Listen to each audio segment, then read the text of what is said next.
Bonjour frères et sœurs, c'est le frère Michael. Donc aujourd'hui j'ai un petit message, une petite pensée à tous nous partager.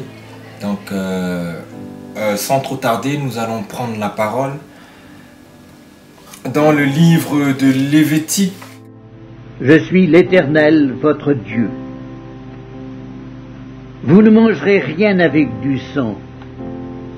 Vous n'observerez ni les serpents ni les nuages pour en tirer des pronostics. Vous ne couperez point en rond les coins de votre chevelure, et tu ne raseras point les coins de ta barbe. Vous ne ferez point d'incision dans votre chair pour un mort, et vous n'imprimerez point de figure sur vous. Je suis l'Éternel. Tu ne profaneras point ta fille en la livrant à la prostitution, de peur que le pays ne se prostitue et ne se remplisse de crimes. Vous observerez mes sabbats et vous révérerez mon sanctuaire. Je suis l'Éternel. Ne vous tournez point vers ceux qui évoquent les esprits, ni vers les devins. Ne les recherchez point, de peur de vous souiller avec eux. Je suis l'Éternel, votre Dieu. Donc nous allons prendre également dans Deutéronome. Je suis l'Éternel, ton Dieu, qui t'ai fait sortir du pays d'Égypte, de la maison de servitude. Tu n'auras point d'autre Dieu devant ma face. Tu ne te feras point d'image taillée, de représentation quelconque des choses qui sont en haut dans les cieux, et qui sont en bas sur la terre, et qui sont dans les eaux plus bas que la terre. Tu ne te prosterneras point devant elles, et tu ne les serviras point. Car moi, l'Éternel ton Dieu, je suis un Dieu jaloux, qui punit l'iniquité des pères sur les enfants, jusqu'à la 3e et à la 4e génération de ceux qui me haïssent, et qui fait miséricorde jusqu'en 1000 générations à ceux qui m'aiment et qui gardent mes commandements.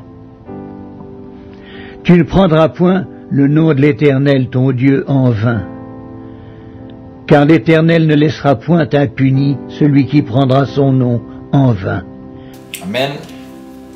Donc, en fait, la pensée que j'aimerais émettre aujourd'hui, soulever avec vous, c'est qui adorons-nous réellement en fait?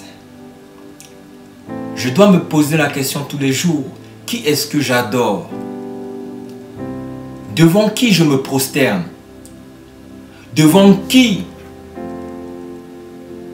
j'incline mon cœur? Devant qui je me repens? Avec qui je marche? Donc nous devons nous questionner tous les jours. Nous devons chaque jour examiner notre cœur pour voir si nous sommes sur le chemin, si nous sommes dans la vérité et si nous sommes en train d'emprunter ce chemin qui est la porte étroite. Ce chemin n'est pas facile, frères et sœurs. Mais la pensée que j'ai à nous partager, c'est qui adorons-nous réellement? Ou qui avons-nous adoré? Lorsque nous étions hier séparés de Dieu, lorsque hier nous étions dans le monde, dans les ténèbres, dans les traditions, dans les coutumes de nos pères, de nos familles, qui adorons-nous? Qu'est-ce que nous adorions dans ces choses? Qu'est-ce que nous adorons? Donc, dans le livre de Ésaïe, le Seigneur dit: Je suis l'Éternel, c'est là mon nom, et je ne donnerai pas ma gloire à un autre, ni mon honneur aux idoles. Dans Deutéronome, le Seigneur avait donné des prescriptions au peuple Israël à respecter, des ordonnances, des statuts, des lois à mettre en pratique tous les jours. Et le peuple devait s'armer de cette pensée, devait vivre avec ces lois pour réussir, pour prospérer. Et pour avoir la paix avec Dieu et pour que l'Éternel soit leur protecteur constamment. Et là, le Seigneur dit dans Ésaïe que je suis l'Éternel, c'est là mon nom. Et je ne donnerai point ma gloire à un autre, ni ma louange aux images taillées.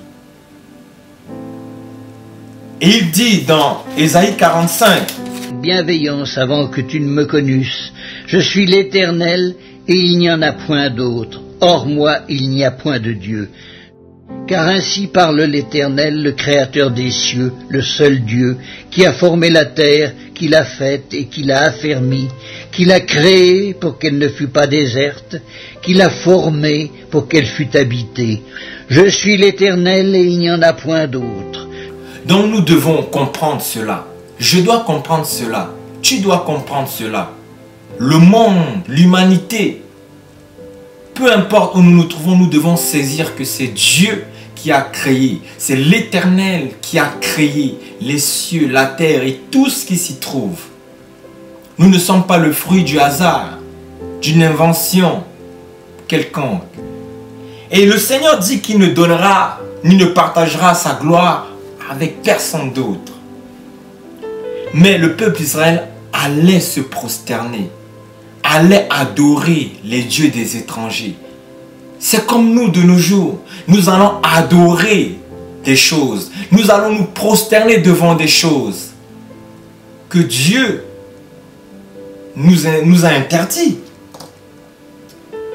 La Bible dit qu'il n'y a rien de nouveau sous le soleil. Mais pour aller plus en profondeur, nous allons prendre quelques exemples. Nous allons aller dans le livre de Jérémie. Tous les hommes qui savaient que leurs femmes offraient de l'encens à d'autres dieux, toutes les femmes qui se trouvaient là en grand nombre, et tout le peuple qui demeurait au pays d'Égypte, à Patros, répondirent ainsi à Jérémie. Nous ne t'obéirons en rien de ce que tu nous as dit au nom de l'Éternel, mais nous voulons agir comme l'a déclaré notre bouche, offrir de l'encens à la reine du ciel et lui faire des libations, comme nous l'avons fait, nous et nos pères, nos rois et nos chefs, dans les villes de Juda et dans les rues de Jérusalem. Alors nous avions du pain pour nous rassasier, nous étions heureux, et nous n'éprouvions point de malheur. Et depuis que nous avons cessé d'offrir de l'encens à la reine du ciel et de lui faire des libations, nous avons manqué de tout, et nous avons été consumés par l'épée et par la famine. D'ailleurs, lorsque nous offrons de l'encens à la reine du ciel et que nous lui faisons des libations, est-ce sans la volonté de nos maris que nous lui préparons des gâteaux pour l'honorer et que nous lui faisons des libations? Amen. Dans cette histoire, le peuple Israël, Dieu avait envoyé le prophète Jérémie pour aller les reprendre. Et le peuple, malgré la parole que Dieu avait donnée à Jérémie, malgré que Jérémie leur ait dit cela, le peuple s'entête, s'endurcit encore à continuer dans le mal. Ils répondent que nous allons faire tout ce que nous avons dit. Nous allons continuer d'adorer, de faire des adorations, de faire des encensements à la reine du ciel. Comme nous avons toujours fait, comme nos pères ont fait, comme nos rois ont fait. À qui fais-tu des encensements? À qui je fais des encensements? Dans la religion où tu es,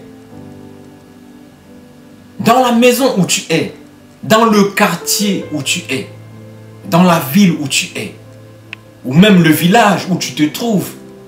À qui faites-vous ces encensements? À quel Dieu? Sachant que Dieu a dit qu'il ne partage sa gloire avec personne d'autre. Qu'il n'y a pas d'autre Dieu que lui. Lui qui est l'Éternel des armées. Et la profondeur de tout ça, la percée de tout ça, c'est de comprendre qu'il y a un seul Dieu, qui est l'Éternel des armées, qui a envoyé son Fils, Jésus-Christ. Le Père a envoyé son Fils Jésus-Christ venir mourir sous forme de chair et revenir à la vie pour notre justification. Il n'y a point de salut en aucun autre que Jésus-Christ. Jésus-Christ qui est le seul médiateur entre le Père et les hommes. Il n'y a pas d'autre chemin. Il a dit, je suis le chemin, la vérité et la vie. Nul ne va au Père si ce n'est que par moi. Celui qui invoquera le nom du Seigneur sera sauvé. Mais pour cela, tu dois changer, tu dois te repentir, tu dois te convertir, tu dois délaisser l'idolâtrie, tu dois délaisser les traditions, tu dois délaisser le monde, car le monde est inimitié à Dieu. Qu'as-tu fait contre Dieu? Qu'ai-je fait contre Dieu? La Bible dit, ce que nous sèmons, nous le moissonnerons. Ce que j'ai fait, je vais payer. Mais la Bible dit, il n'y a aucune condamnation pour ceux qui sont en Jésus-Christ. Car il ne marche pas selon la chair, mais selon l'esprit. Mais ici, le peuple s'est entêté. Comme parfois tu t'entêtes. Comme parfois tu t'entêtes. Nous allons prendre dans le livre des Actes, acte 8. Philippe étant descendu dans une ville de la Samarie, y prêcha le Christ. Les foules tout entières étaient attentives à ce que disait Philippe lorsqu'elles apprirent et virent les miracles qu'il faisait. Car des esprits impurs sortirent de plusieurs démoniaques en poussant de grands cris, et beaucoup de paralytiques et de boiteux furent guéris. Et il y eut une grande joie dans cette ville. Il y avait auparavant dans la ville un homme nommé Simon, qui, se donnant pour un personnage important, exerçait la magie et provoquait l'étonnement du peuple de la Samarie. Tous, depuis le plus petit jusqu'au plus grand, l'écoutaient attentivement et disaient « Celui-ci est la puissance de Dieu, celle qui s'appelle la Grande ». Ils l'écoutaient attentivement parce qu'il les avait longtemps étonnés par ses actes de magie. Mais quand ils eurent cru à Philippe qui leur annonçait la bonne nouvelle du royaume de Dieu et du nom de Jésus-Christ, hommes et femmes se firent baptiser. Simon lui-même crut et après avoir été baptisé, il ne quittait plus Philippe et il voyait avec étonnement les miracles et les grands prodiges qui s'opéraient. Les apôtres qui étaient à Jérusalem ayant appris que la Samarie avait reçu la parole de Dieu, y envoyèrent Pierre et Jean. Ceux-ci, arrivés chez les Samaritains, prièrent pour eux afin qu'ils reçussent le Saint-Esprit, car ils n'étaient encore descendus sur aucun d'eux. Ils avaient seulement été baptisés au nom du Seigneur Jésus. Alors Pierre et Jean leur imposèrent les mains et ils reçurent le Saint-Esprit.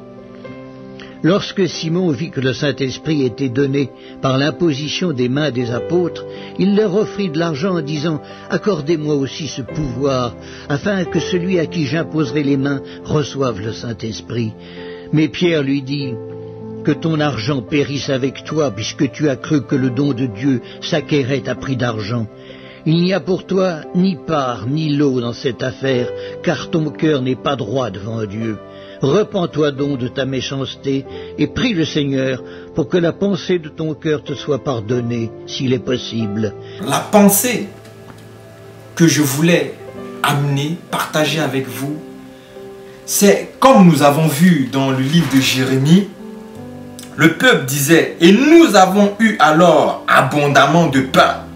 Nous avons été à notre aise et nous n'avons point vu de mal. » Donc, pourquoi Dieu nous interdit d'aller nous prosterner, d'aller faire des encensements, d'aller faire des parfums, d'aller dans des adorations païennes? Pourquoi Dieu, l'éternel Dieu, pourquoi Jésus-Christ nous interdit de faire ces pratiques occultes? Aller consulter ceux qui ont l'esprit de Python, aller consulter les morts, faire des incisions, boire le sang. Pourquoi Dieu nous interdit ces choses? Nous devons saisir que ces choses sont en abomination à l'Éternel. Dieu a en horreur le fait d'aller pratiquer, d'aller consulter les sorciers, les féticheurs, tous ceux qui pratiquent ces arts magiques, tous ceux qui pratiquent la divination, l'ésotérisme, tous ceux qui pratiquent le satanisme. Dieu a en horreur ces pratiques. Dieu a en horreur la voyance, l'astrologie, toutes ces choses-là. Pronostiquer les temps. Dieu a en horreur ces choses. Mais quand bien même que ces choses auraient un profit pour nous, pourquoi Dieu nous interdit ces choses? Ces choses irritent le cœur de Dieu, mon frère. Ces choses irritent le cœur de Dieu.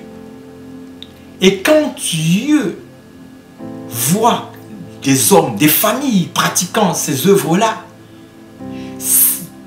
Dieu les livre entre les mains de l'ennemi, de Satan. Dieu les livre.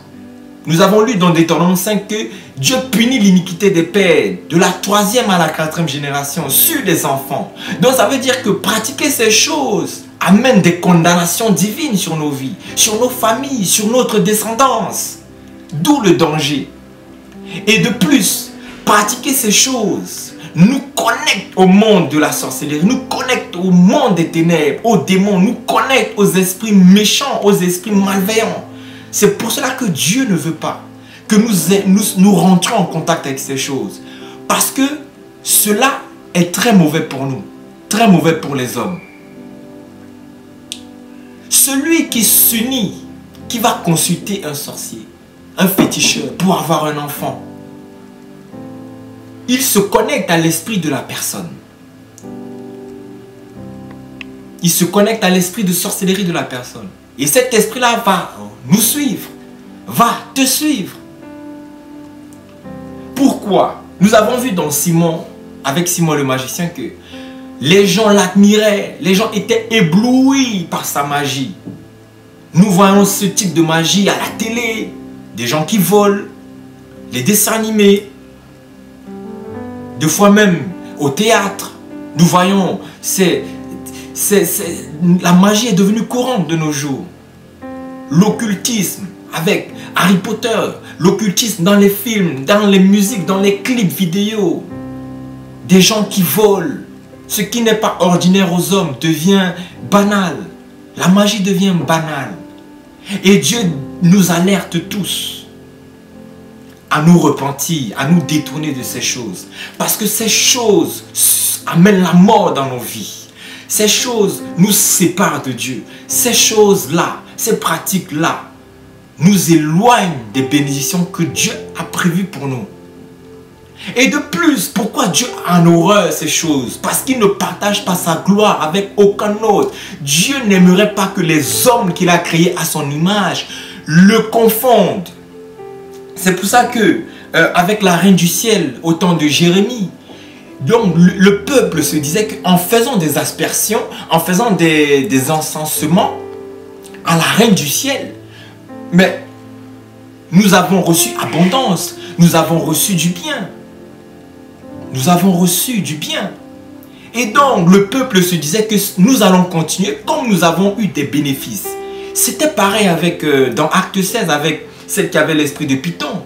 Elle procurait un grand gain à ses maîtres. Au point où, tellement qu'elle a été délivrée, bah, ils n'étaient pas très contents. Ils se sont en pris à Paul et son compagnon. Donc, Dieu ne partage pas sa gloire avec des dieux des étrangers, avec des idoles, derrière lesquels il y a des esprits méchants, des esprits mauvais. Le seul que nous devons adorer, c'est l'éternel Dieu, par Jésus-Christ notre Seigneur. L'unique chemin, le seul rédempteur pour l'humanité. Il n'est pas question de religion, il est question de péché. Parce que nous sommes tous plongés dans les ténèbres. Nous sommes tous séparés de Dieu à cause d'une offense que Adam a commis. Et du coup, tu es séparé de Dieu. Mais Jésus-Christ est venu nous réconcilier par son sang. Pour que nous ayons accès libre à Dieu. Pour que nous soyons justifiés, pour que nous soyons vus de Dieu comme justes. Jésus prend nos malédictions à la croix. Jésus prend, il a pris, il a été frappé à cause de nous. Le Père l'a frappé à cause de nous. Mais il fallait que quelqu'un paye. Mais par amour pour nous, Jésus-Christ a tout pris. Il a dit que tout est accompli. C'est pour cela que je dois arrêter ces pratiques. Nous devons arrêter toute forme de magie. Toute forme de sorcellerie. Nous devons arrêter d'aller, nous connecter à ceux qui pratiquent ces choses-là. Parce que faisant ces choses, l'opprobre vient dans nos vies. L'ignominie vient dans nos vies. La stérilité vient dans nos vies. Et nos vies deviennent des désolations. Et nous ne comprenons pas. Dieu a des lois. Ce qu'ils ont fait hier, c'est ce que nous récoltons. Dieu ne veut pas qu'on le confonde avec les idoles. Il n'y en a qu'un Dieu. Et Dieu ne voulait pas que le peuple d'Israël croie que parce que le bien leur est arrivé, l'abondance leur est arrivée, bah ça venait de lui. Parce que le fait d'aller voir les sorciers et que tu as un enfant, bah tu peux croire que ça vient de Dieu. Tu peux croire que ces gens-là ont un réel don de Dieu, mais ce n'est pas l'Esprit de Dieu. Ce n'est pas parce que quelque chose de bien t'arrive que ça vient forcément de Dieu. Que c'est l'Esprit de Dieu qui est la source ou l'auteur de ce miracle, de ce prodige. De nos jours, on voit ça dans les églises. Des miracles par-ci, des miracles par-là.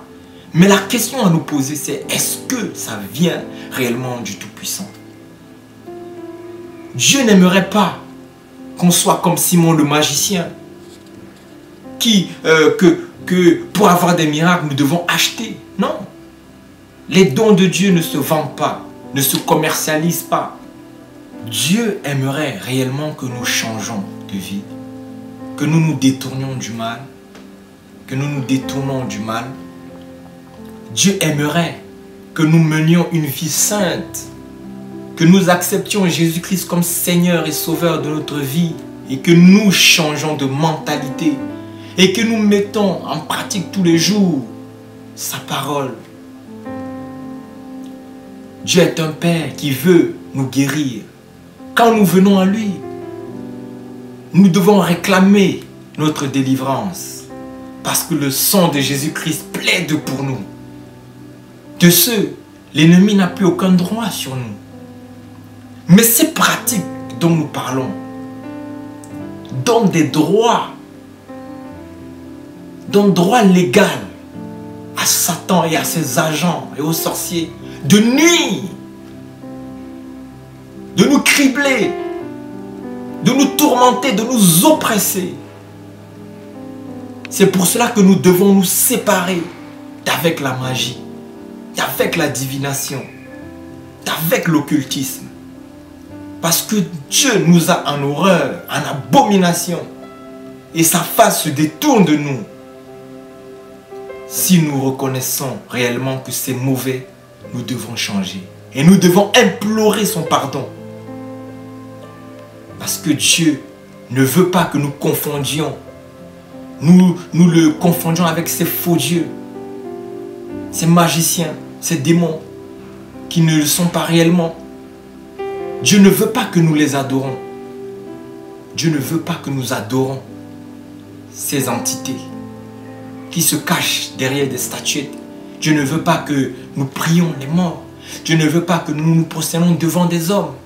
Le seul que nous devons adorer, c'est Dieu par Jésus-Christ.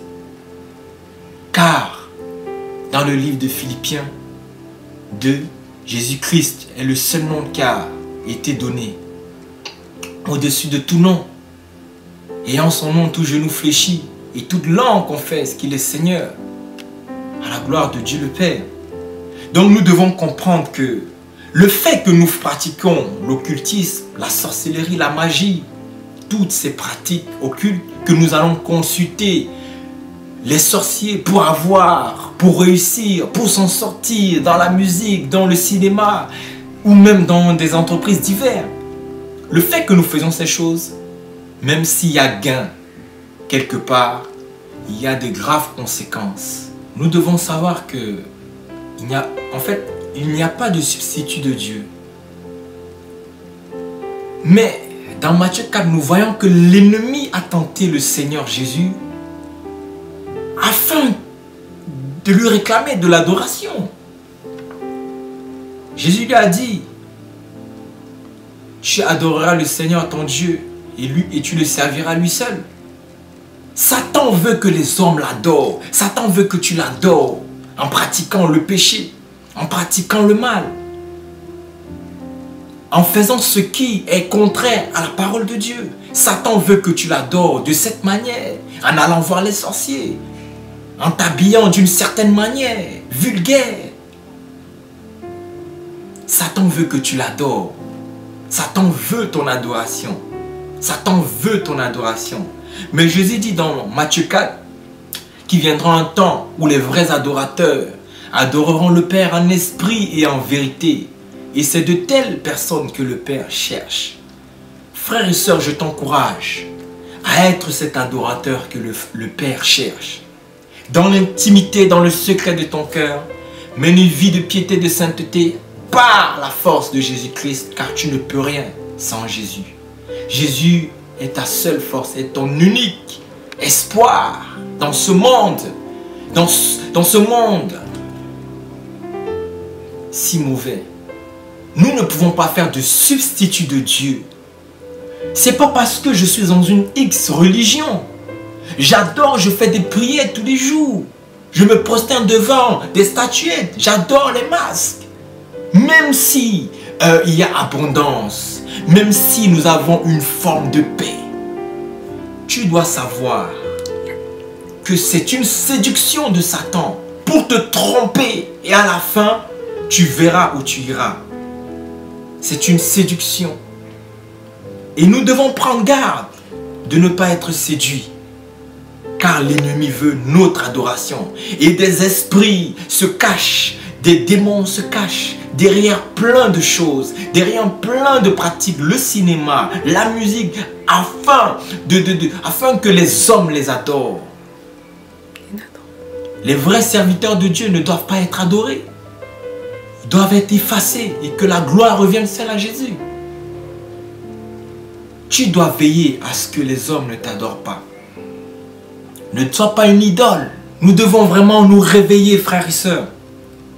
Dieu nous demande de nous réveiller, de nous lever. Parce que même les hommes ont volé la place de Dieu. Sache que même toi-même, tu peux voler la place de Dieu. Tu peux devenir une idole pour toi-même. Tu peux devenir idolâtre de toi-même. C'est ce que l'Écriture dit. La parole dit.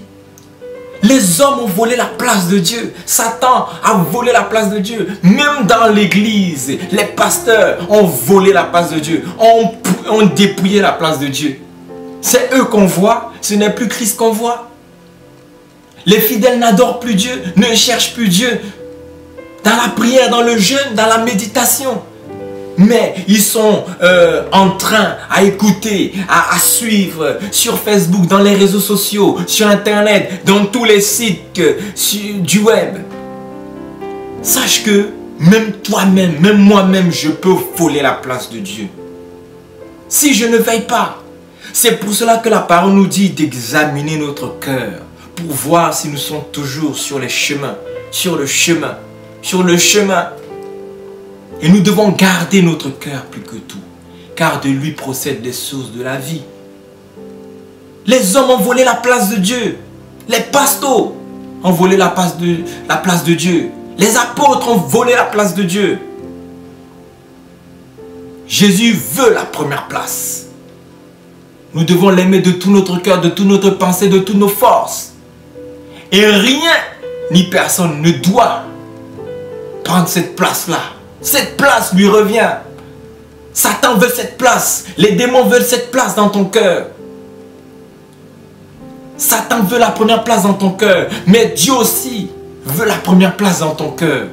Mais la question c'est, qui veux-tu servir? Qui veux-tu être le serviteur? Qui veux-tu adorer? Devant qui veux-tu te prosterner? Le Dieu de tout temps, celui qui a fait les cieux et la terre, c'est le Dieu saint. Le Dieu qui nous purifie, qui nous lave, qui nous pardonne. Lorsque nous sommes d'un cœur sincère et que nous voulons changer réellement, Dieu est prêt à nous accepter, à nous donner son esprit, à nous affermir. Oui, quand nous sommes prêts, quand nous sommes disposés, et quand nous ne sommes pas comme le peuple d'Israël dans le livre de Jérémie 44, qui ont dit non, nous ne voulons pas écouter la voix de Dieu. Ah oui, frère, de quel type de personne es-tu? Es-tu celui qui dit non, je ne veux pas écouter la place de Dieu? Ou es-tu celui qui dit je vais écouter la parole de Dieu, je vais prier et je vais la mettre en pratique? Si j'ai des difficultés, je vais demander de l'aide au Seigneur, aux frères et sœurs, marchant dans la crainte de Dieu, susceptibles, ayant un bon témoignage et susceptibles de m'aider. Donc voilà, même toi tu peux voler la place de Dieu. Même toi, Même ce que tu fais dans l'église peut prendre la place de Dieu. Même ce que tu fais pour Dieu peut prendre la place de Dieu. Même le service que tu fais pour Dieu dans l'église, ça peut être une séduction tournée par l'ennemi, aveuglé dans ton esprit par l'ennemi pour te détourner de Dieu subtilement. C'est pour cela que tu dois veiller, que tu dois prier afin de ne pas être dans la tentation. C'est pour cela qu'il faut être prêt. Car si Jésus revient, il ne faut pas qu'il dise il ne faut pas qu'il te rejette, mon ami. Il ne faut pas qu'il te rejette, frère et soeur. La bonne nouvelle pour toi, c'est que Jésus-Christ t'aime. Et que sans lui, tu ne peux rien. La bonne nouvelle pour toi, c'est que dans le royaume de Dieu, il y a une famille. Dans le royaume de Dieu, il y a des armes qui sont plus puissantes que les armes des adversaires. Dans le royaume de Dieu, il y a une paix que tu n'auras jamais de l'autre côté. Quand bien même que parfois, ça peut ne pas être facile, mais sache que Jésus-Christ est le chemin, la vérité, la vie, qui ne nous laissera pas, qui n'abandonnera personne de ceux qui lui ont donné leur vie, de ceux qui s'efforcent de marcher avec lui. Ah oui, Dieu est bon. Bien-aimé, tu dois comprendre que Satan est un menteur, que l'ennemi de nos âmes est un menteur qui séduit les nations. Dans Ézéchiel 28, Isaïe 14, nous voyons comment avant que l'ennemi et les anges, avant qu'ils soient déchus des cieux, nous voyons comment l'ennemi convoitait la place du Seigneur. Donc tu dois comprendre que Satan a toujours convoité la place de Dieu. Il a toujours voulu être, il voulait placer son trône au même niveau que celui de l'Éternel.